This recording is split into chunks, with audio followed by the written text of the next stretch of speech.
Parler à l'instant des bénéfices et notamment jusqu'à la joie que procure l'onde du dragon. On a parlé des bénéfices aussi bien de la santé thérapeutique, mais là on entre dans une autre dimension qui est, tu as parlé de la fusion, du yin et du yang dans les flux et de cet état d'amour inconditionnel.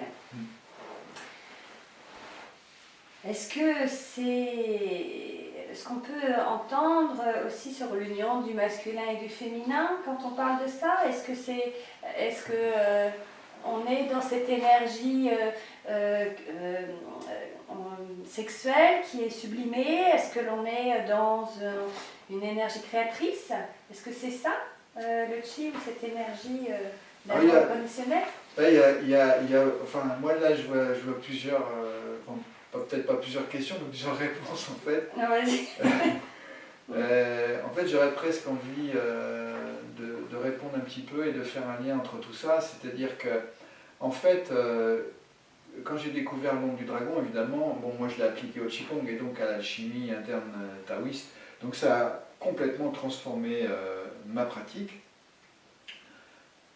Je n'ai pas transformé les enseignements que j'ai reçus, hein, mais c'est juste que j'ai rajouté l'onde du dragon et que du coup ça change complètement la donne en fait. Hein. Par exemple, bon, je vais parler par exemple de l'énergie sexuelle, la sublimation de l'énergie sexuelle. Donc là on est dans l'union de l'eau et du feu, on n'est pas encore dans l'union du masculin et du féminin, mais on est quand même un peu dedans.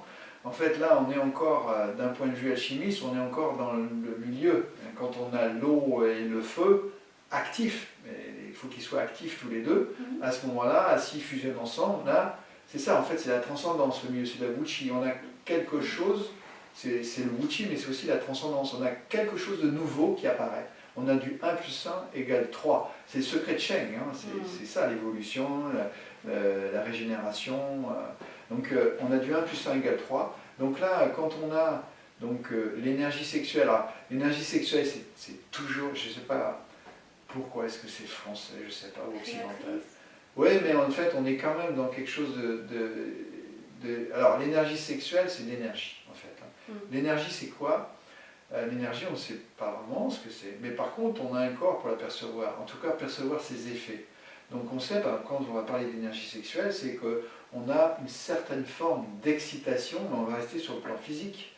Là, on n'est pas sur les pensées, sur qu'est-ce qu'on va en faire, etc.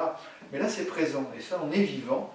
Donc en permanence, ça, ce niveau d'excitation est il est toujours en fluctuation, et il est toujours présent, contrairement à ce qu'on croit. Nous on pense, là, l'énergie sexuelle est présente, c'est voilà, là on a envie de faire, là on a envie de faire l'amour, là l'énergie sexuelle, mais avant il n'y en a pas. En fait, c'est pour ça que c'est difficile de faire la différence entre l'énergie sexuelle pour la relation sexuelle et l'énergie sexuelle pure qui est là, qui n'est pas forcément pour faire l'énergie sexuelle, mais qui est présente et qui est l'expression du vivant aussi. Mais elle est dans le cœur. Par exemple, quand on est amoureux, on a de l'énergie dans le cœur, mais pas seulement. Hein. Il y a autre chose qui se passe ailleurs, plus ou moins, on est d'accord. Hein. Il y a des fois ça va être très présent, puis des fois ça va être moins. Mais c'est toujours présent. Et nous, en tant qu'occidental, on a toujours appris à séparer les choses, penser si on est dans le cœur, on n'est pas là-dedans. Et puis il y a le jugement. Ouais, si on est là-dedans, on n'est pas là. Alors le Tao, lui, remet tout à sa place, en fait. Le Tao, il dit, on n'est pas en opposition entre le corps et l'esprit, on n'est pas dans la dualité, on est au contraire dans quelque chose qui va s'unir et qui va donner quelque chose de plus grand. Donc cette énergie sexuelle, on peut la fusionner avec le cœur, et pour ça, il faut réveiller le cœur d'abord, avant de vouloir fusionner. L'énergie sexuelle, il faut la réveiller. Si on ne la réveille pas, il ne va rien se passer. On n'aura rien, on n'aura pas de matière, en quelque sorte. Donc on réveille l'énergie sexuelle, on réveille l'énergie du cœur. Et après, on prend cette énergie sexuelle et on la sublime. Parce qu'on est dans le cœur, on est dans une intention particulière, mais aussi on est dans une qualité. Et l'énergie sexuelle, ça va être une intensité, c'est un booster. Et pour ça, il suffit de rester dans le cœur, de descendre dans les organes sexuels et de monter l'énergie sexuelle par la colonne vertébrale jusqu'en haut, et après on la laisse redescendre. Alors après on la conduit dans des endroits parce que c'est de l'énergie aussi guérissante, hein, Ouais. c'est créative Ouais, et ouais. guérissante, ou soit on la laisse retomber comme de la pluie, en fait, comme marche en sable. Hein, on Ce en qui a- peut être un état amoureux avec soi-même, c'est-à-dire que Ah quand oui, tu, oui, oui. tu es en lien, tu parles, tout ça est possible par l'ouverture du cœur. Ça veut dire une autre façon d'aimer, une autre façon peut-être pour certains, et surtout de soi-même peut-être, de s'aimer soi-même. Ah ben, C'est ça un peu l'histoire. le rapport à soi-même il change, les implications. Alors c'est ça moi que j'ai aimé beaucoup dans mon travail. Bon, je l'aime bien, c'est aussi, c'est parce que c'est ça que je fais, donc je l'adore. Mais en fait, quand j'étais jeune, quand j'étais très jeune, j'avais des difficultés et j'ai pratiqué l'introspection, mais mentale, pas énergétique. Hein. Donc je fais ça. Alors j'avais mis en œuvre un schéma d'introspection extrêmement complexe où je descendais à 7, 8, 9, 10 niveaux au maximum. C'est-à-dire, j'ai dit, bon, je sais que l'inconscient existe, donc si je pense ça ou je fais ça, pourquoi? Alors il y a une première chose qui vient. J'ai dit, ok, mais derrière ça, c'est presque pourquoi je pense ce truc-là qui est caché derrière ça. Et il y a autre chose qui vient. Et après, je dis pourquoi je pense ça qui est caché derrière ça pour expliquer ça, etc. Je descendais et je passais mon temps à ça. Et en fait, ça me conduisait, ça m'a permis de survivre parce que j'en avais besoin à cette époque. Mais après, ça ne me servait à rien. Donc, mais ça, en fait, j'aimais pas trop parce que c'est plein de mensonges. On se raconte des mensonges. Quand on est dans l'intellect, on se raconte des mensonges. Pour moi, hein, après, je ne sais pas si c'est partagé, mais en tout cas, pour moi, c'est pour expliquer moi comment je vois les choses. Donc du coup, j'ai totalement abandonné cette partie intellectuelle, analyste, parce que je pense que d'abord, on fait du tricot, parce qu'on est sur du linéaire, on n'est pas sur du global, on est sur du linéaire. On ne s'attaque pas à l'ensemble, on s'attaque à l'outil. L'énergie, c'est extraordinaire. L'énergie, c'est vous observez ce qui est en vous, là, hein, et si vous avez suffisamment de bienveillance et d'amour, simplement vous pouvez regarder ce qui se passe là, et si vous laissez faire Sheng, il va s'en débrouiller tout seul, parce que c'est prévu dans le programme. Et quand nous on vient avec nos pensées, en pensant qu'on a bien compris tout ça, comment ça marchait, on a compris un petit bout, là, on ne comprend rien du tout, il y a quelque chose qui comprend tout là, et qui sait mieux que tout le monde, c'est Sheng, parce que Sheng il est là depuis le début, puis c'est lui qui a tout fait. Donc il était là depuis le début, moi je suis là que depuis un peu de temps. Donc en fait, moi c'est plutôt l'expérience énergétique que je propose. Donc en fait, quand on fait la sublimation de l'énergie sexuelle, alors après, on a des effets, mais on ne met pas de mental dedans. On vit l'expérience et l'énergie, elle fait ce qu'elle a à faire. Si on a la bonne intention, tout à l'heure j'ai parlé de transcendance, on peut en avoir une autre que j'appelle la descendance. C'est-à-dire que là, ça va pas, tout est nul et tout. Et là, si on commence à toucher à l'énergie sexuelle avec ça, on n'est pas dans l'amour, on est dans autre chose, là c'est la dégringolade. Et avec le booster en plus. Donc le Tao, c'est ça. La joie est très présente chez les Taoïstes. Chuang Tzu, c'est vraiment important, la joie. Moi, c'est ce que j'adore dans le Tao, c'est la joie. C'est la présence de la joie. Parce que la joie, c'est l'expression de Sheng. Sheng, si vous faites quelque chose qui est bon pour vous, je ne parle pas de jugement, je parle vitalement, quelque chose qui est bon pour vous, c'est que vous êtes dans la bonne direction. Si vous ne vous sentez pas bien, si vous sentez que c'est bizarre, que vous êtes dans la confusion et tout ça, c'est là qu'il faut vous arrêter et il faut observer ce qui se passe pour laisser émerger ce qui est juste.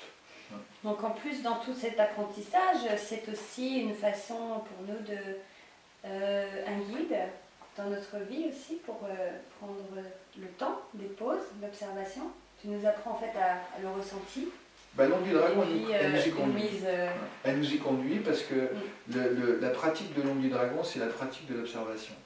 Par exemple, pour revenir sur l'énergie sexuelle tout de suite, quand moi j'ai appris avec Maître Chia, il fallait faire des grandes aspirations, c'est la technique, une grande aspiration. En fait, il faut absolument remonter cette énergie du printemps qui veut sortir. Donc on faisait des grandes contractions ici, on contractait le périnée, rentrer tout ça, monter le chi, pour aussi sublimer l'énergie sexuelle, presque quand on était dans un rapport amoureux, il aurait fallu se mettre dedans, mais et puis aussi mettre la main pour appuyer sur le bon endroit, pour bloquer la prostate, pour pas qu'elle... C'était très physique, très rustique. Hein. Oui. L'onde du dragon apporte une dimension super de raffinement et de puissance. Et c'est vraiment là, on revient sur le féminin et le masculin. Hein. Il y a à la fois de la douceur, du raffinement et de la puissance. C'est puissant. Donc en fait, moi quand je pratique cette sublimation de l'énergie sexuelle, avec l'onde du dragon, mais c'est le rêve, parce que c'est super doux, on en prend partout, il n'y a que de la douceur, et c'est puissant, et il n'a pas besoin de faire des respirations de très dures, de contracter le corps très dur, etc. Ça reste, en fait, dans le rapport amoureux, ça reste dans le rythme, ça reste dans la douceur, dans l'amour, parce que on ne quitte pas cette énergie, on ne la quitte pas, parce que le monde du dragon, c'est la joie, c'est l'amour, donc on reste dedans, en plein dedans, c'est magique en fait, hein, c'est magique. Et donc la rétention séminale, elle se fait très facilement avec l'onde du dragon. Hein, j'invite les hommes, hein, si vous voulez apprendre l'onde du dragon pour la rétention séminale, et aussi, alors là ça c'est pour le partage, c'est à deux ça, c'est l'homme et la femme, quand on fait ça, eh ben, on a vraiment une qualité globale qui s'installe dans la relation amoureuse, mais aussi ça déborde dans la vie. Ça déborde forcément, ça déborde, c'est ça. On ne peut pas être cantonné que dans un endroit. Bien sûr. Voilà, c'est la partie, voilà, c'est l'union de l'eau et du feu, oui. Pour revenir à ta question, là, sur le féminin et le masculin. Alors ça, on est dans l'union de l'eau et du feu. Eh bien, dans l'union du masculin et du féminin, j'ai presque envie d'expliquer ça de manière assez simple. Alors évidemment, on est dans ce sens-là. On est dans le sens de la transcendance, de l'amour, de la joie, de la communion, de la reliance avec les êtres, etc. On n'est pas dans la descendance, dans l'obscur, dans la destruction, etc. Parce que là on pourrait être dans l'union du masculin et du féminin, dans la destruction, pourquoi pas. Mais là, c'est pas le but. L'union du masculin. Et puis l'onde ne passerait pas dans ce... Ah non, mais l'onde, c'est-à-dire on ne peut pas rentrer dedans, parce que si on rentre dans l'onde du dragon, on est déjà dans le cœur est déjà en disponibilité. On est comme ça. Donc c'est antinomique. Hein, voilà, ok. Donc on ne peut pas. Donc c'est bien de le préciser. Ouais, c'est bien de le préciser, c'est sûr. Mais on ne peut pas, parce que c'est antinomique. Au pire, on quitte l'onde du dragon, puis c'est tout, on fait autre chose. Mais on n'a plus ces qualités. Donc après... Oui. Pour le masculin et le féminin, on est d'accord qu'on est dans la transcendance, on est dans l'amour. Hein. Donc en fait, ce qui va se passer, c'est cultiver le masculin et le féminin en soi, ça va être, qu'est-ce que c'est un beau masculin, par exemple? Un beau masculin, ça reste un masculin. T'as des idées là-dessus? Tu fais une liste? Ouais. Voilà, vas-y, pardon. Donc, qu'est-ce que c'est un beau masculin, hein, pas un bel homme, un beau masculin. Un beau masculin, c'est quelque chose qui est yang, donc qui s'exprime, qui s'expanse, qui se diffuse, qui va de l'avant, qui est yang. Hein. Donc, ce yang-là, qu'est-ce qu'il va faire qui va être beau? Quelle est la compétence qu'il pourrait avoir pour être beau? La compétence qu'il pourrait avoir, c'est d'avoir du yin. Parce que le yin, ça sert à quoi? Ça va lui servir à accueillir qu'est-ce qu'il produit. Hein? Parce que je vais prendre quelque chose. Moi, par exemple, j'ai envie que tout le monde soit heureux et je me mêle de tout.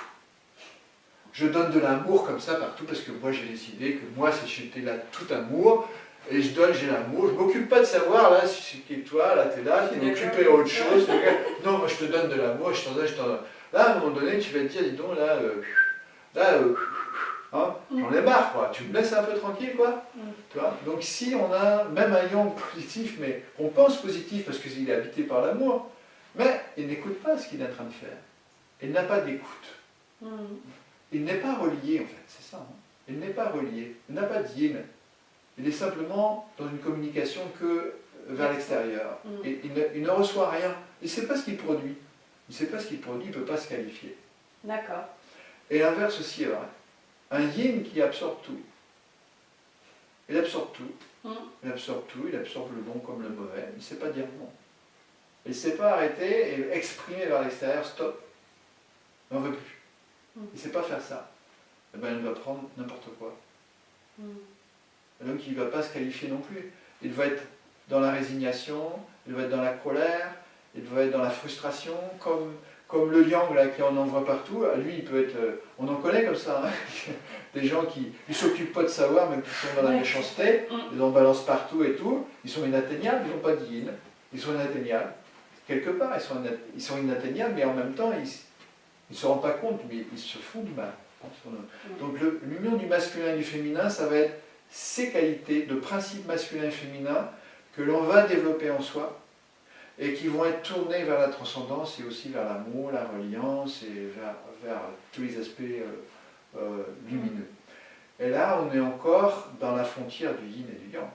On est dans un yang habité par le yin et en même temps dans un yin habité par le yang, parce que l'union, c'est bien les deux. Et quand les deux sont en mouvement et exprimés, donc on est encore à la frontière, on est encore dans la transcendance, on est encore dans le Wuchi. On est connecté à la source. Et c'est pas, on est connecté à la source et on est connecté à la source. On ne fait rien avec son mental. On ne récite pas une prière ou je ne sais pas quoi. Si on est simplement, c'est d'être soi-même, en phase avec le Tao, en phase avec le Tai Chi, en phase avec le yin et le yang, c'est d'être dans cette frontière-là. Donc l'onde du dragon, c'est ça qu'on enseigne.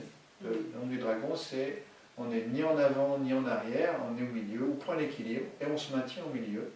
Parce que si on ne se maintient pas, ou en arrière, ou en avant. Donc on se maintient au milieu.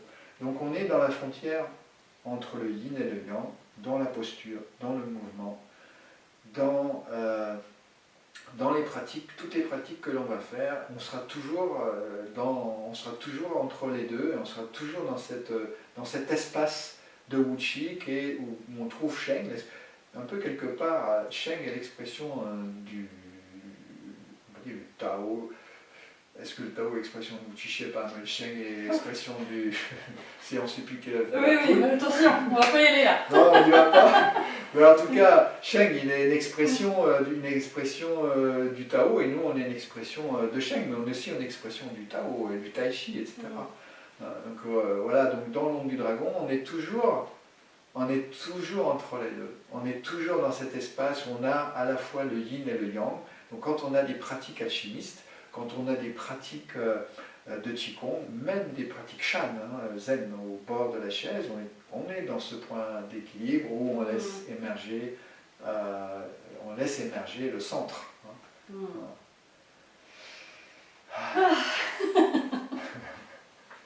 Tu vas nous montrer? Tu vas nous donner tout à l'heure, on aura la joie de te voir. Oui, je pourrais illustrer un peu bien sûr, cette magie. Je pourrais illustrer un peu tous les propos que j'ai tenus.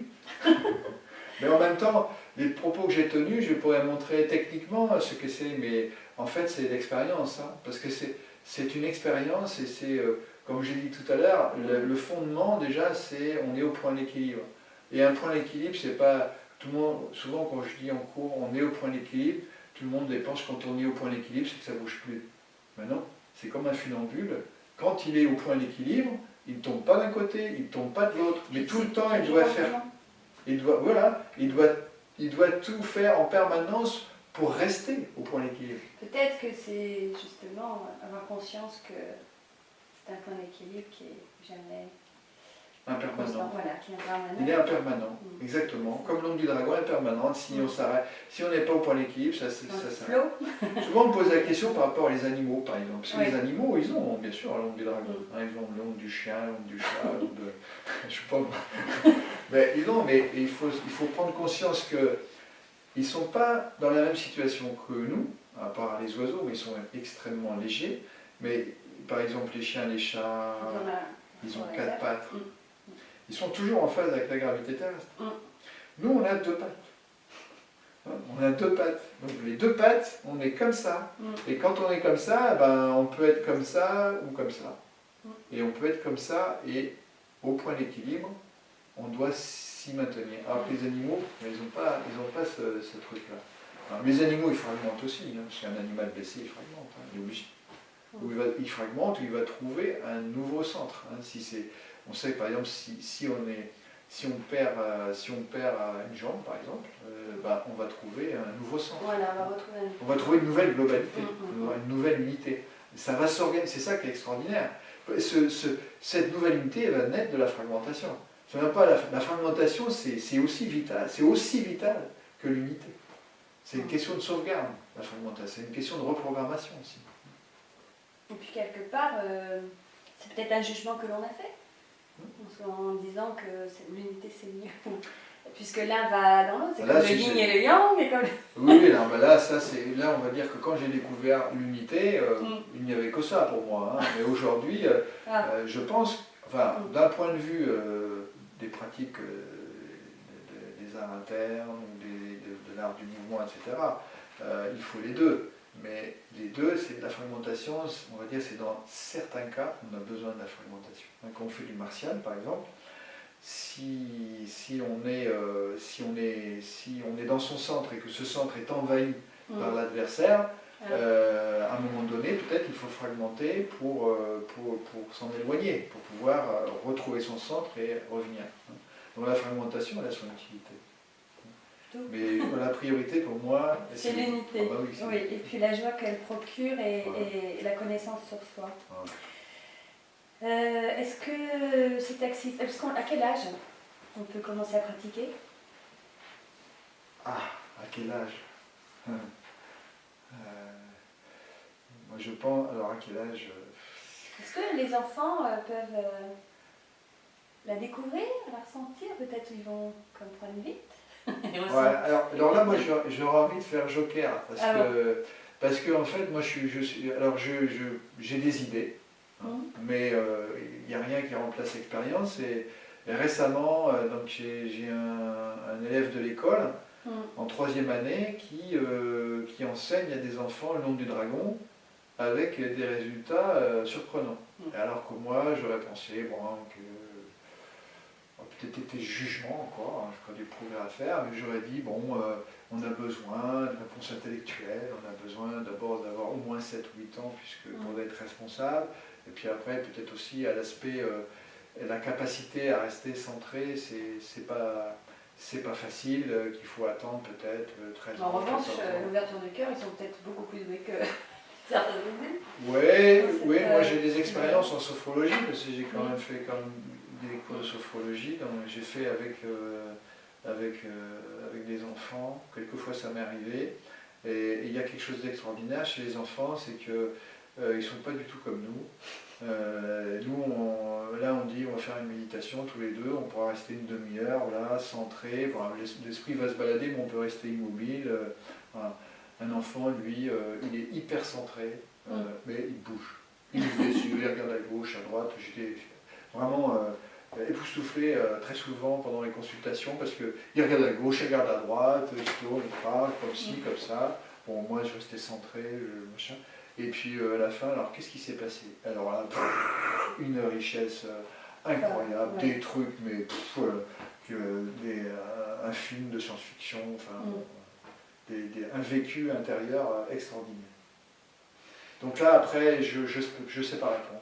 Je pense, je laisse souvent, je vais faire un petit truc, ça me rappelle une fois, j'ai déjeuné à Lyon, des fois je donnais des stages à Lyon, et puis il y avait quelqu'un qui faisait, il me semble c'est une constellation familiale, donc il était là, il me dit mais c'est incroyable, comment la reliance que ça apporte, tu devrais faire un stage avec quelqu'un qui fait la reliance, etc., qui développait ça et tout.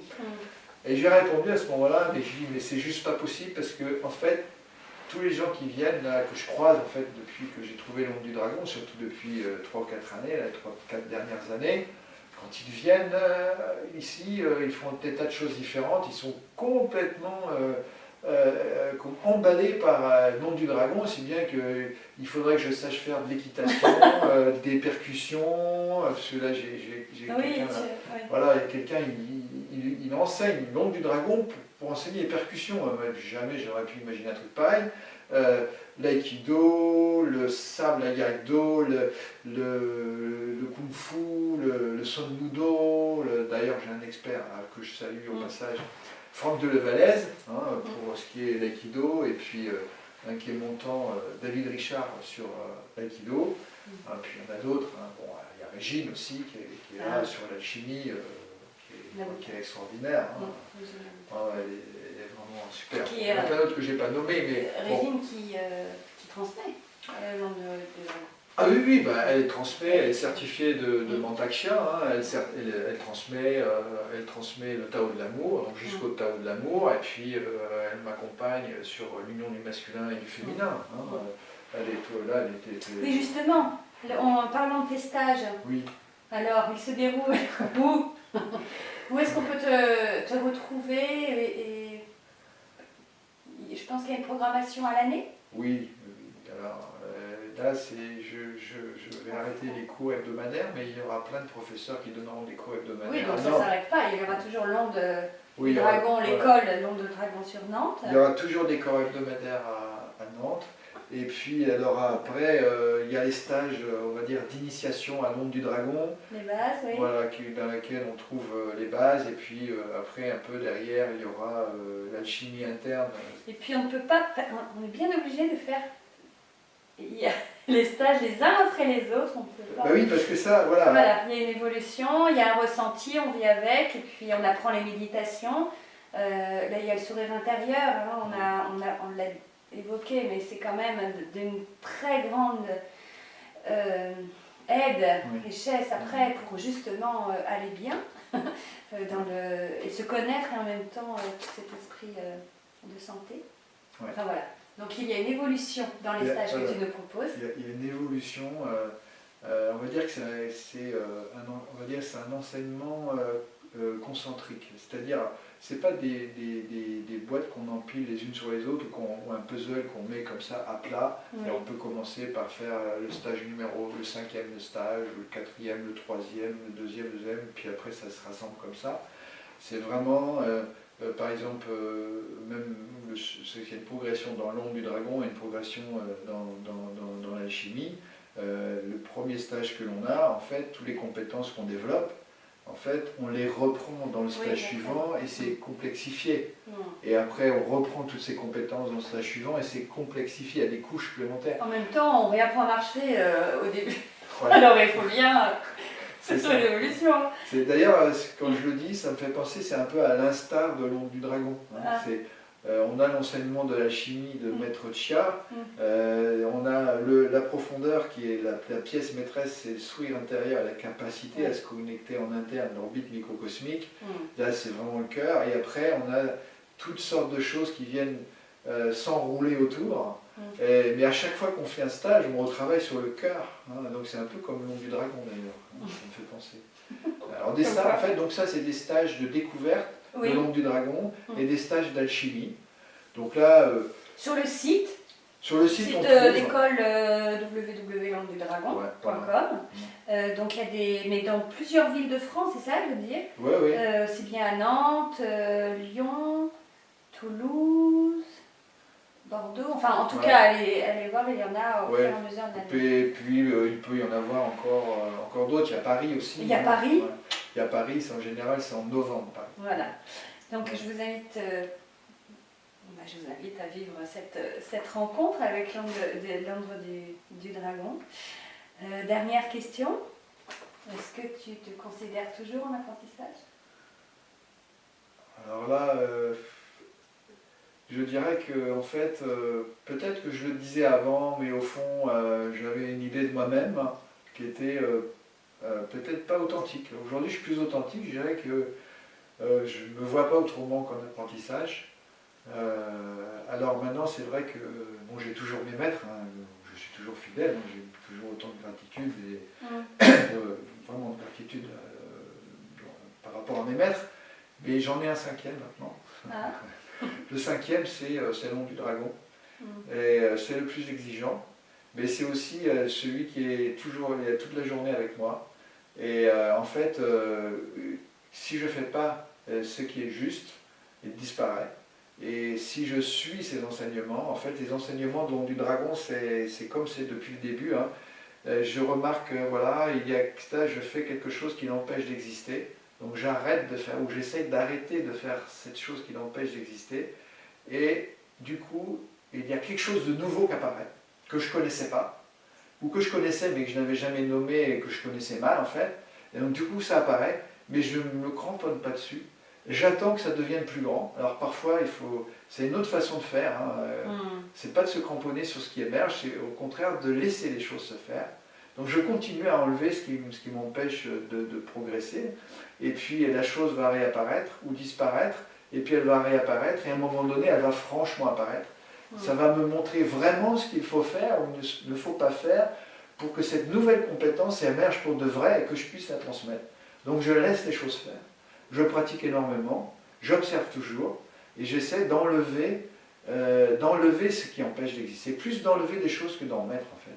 Parce que tout est déjà là. Oui, parce que tout est déjà là.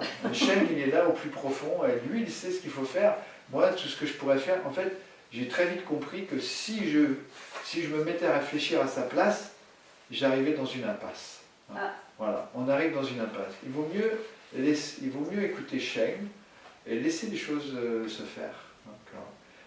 Et bon, voilà, j'ai encore des maîtres, mais je pense qu'aujourd'hui, c'est quand même Sheng qui est quand même mon maître principal et il m'apprend énormément. Je dirais quand même aussi, parce que je le dis, puis là je ne le dis pas, je dirais quand même mes élèves. Alors souvent, moi je disais ça, c'est un peu des choses qu'on peut dire aussi comme ça, parce que c'est vrai, on ne sait pas trop comment, mais nos élèves nous aident. Mais là, vraiment, je sais comment ça se produit. Ah, ça y est. Donc, là je vois vraiment. Je vois parce que c'est soit eux, ils ont un problème que j'ai jamais eu, et donc ça m'enseigne. Je vois et ça m'enseigne la complexité en fait, ça me donne une nouvelle compréhension de ce qu'est l'onde du dragon, puisqu'il faut bien que je les aide à traverser, et je réussis toujours à les aider à traverser, ou c'est pas moi en fait qui les aide à traverser, c'est l'onde du dragon, puisque moi j'arrive à voir ce qui les empêche. Parce qu'ils font quelque chose, il y a quelque chose dans leur corps qui ne fait pas l'onde du dragon. C'est super simple. Il suffit de repérer ce que c'est. Alors des fois, bon, quand je dis c'est super simple, la méthode est simple. Ouais. La méthode est simple, après c'est pas toujours évident. Mais bon, là dans mon école de formation, c'est ça que j'enseigne, c'est de détecter ce qui ne va pas. Et puis aussi, il y a les gens qui viennent me poser une question, et moi ça m'interpelle parce que moi je sais faire, mais j'arrive pas je n'arrive pas à formuler. Donc j'observe ce que je fais avec la question qu'on me pose, et les informations, elles viennent. Et donc je trouve la réponse extraordinaire. Bon, ben là, il m'aide, bon, d'accord, il m'aide, mais si, il m'aide. Parce qu'il me fait prendre conscience de quelque chose que je fais, que j'ai conscience de faire, mais que je n'avais pas conscience de formaliser. Et quand je le formalise, c'est quelque chose qui se détourne, qui devient plus précis. Hein? Et ça s'inscrit dans la pédagogie. Ça s'inscrit dans la pédagogie, mais moi, dans ma façon de travailler, c'est pour ça que ce sont mes maîtres aussi, mes élèves, c'est que dans ma façon de le faire moi-même, j'ai une progression énorme, puisque je le formalise, je le détourne, et je vois mieux ce que je fais, puisque je dois le traduire et le transmettre. Donc je vois mieux ce que je fais, et donc je le fais mieux. Ou je ne le fais pas mieux. En tout cas, voilà. Je vois. En tout cas, je progresse. Donc voilà, en fait, on l'a co-construit donc du dragon avec mes élèves. Bon, c'est moi l'expert, bien sûr, c'est moi je sais comment ça marche et tout. Maintenant, je suis quand même... donc tu avais suffisamment d'années de... Voilà, j'avais quand même le background suffisant. En tout cas, merci beaucoup Thierry de cette générosité. Franchement, de nous transmettre tout ça, cet enseignement. Et puis, je vous invite tous à pouvoir vivre, ressentir cette onde du dragon. Voilà, peut-être as-tu quelque chose à rajouter que tu voulais transmettre? Oui, ce que j'ai envie de dire, c'est aussi, moi-même, ainsi que mes futurs professeurs, ce que je remarque, c'est bien sûr, il y a une grande joie à pratiquer, mais aussi il y a une grande joie à partager cette onde du dragon, et qu'en fait, La générosité, l'onde du dragon nous y invite. On ne peut pas partager l'onde du dragon sans la partager. On est obligé de tout donner. On ne peut pas donner un petit bout de l'onde du dragon, parce que sinon ça ne marche pas. Donc on donne tout ou on donne rien. Et aussi dans l'enseignement, c'est plus on en donne, plus on est généreux, et plus l'onde du dragon est généreuse et plus elle nous en donne. Parce que pour la raison que je t'ai expliqué, c'est que plus on en donne, plus on va essayer de formaliser ou formuler ce qu'on ressent, etc. Et plus ça va être précis, et plus on va passer à des niveaux et des niveaux et des niveaux. Si on ne formule pas, si on ne dit rien, si on retient le savoir, ou la connaissance, ou en tout cas le savoir, si on retient le savoir, parce que la connaissance est personnelle, mais si on retient le savoir, eh bien ça s'arrête. Ça ne vit plus. On n'a plus de mouvement. Le tai chi, c'est le mouvement. Voilà. Merci beaucoup à Merci toi. à toi. Merci, je vous souhaite le meilleur.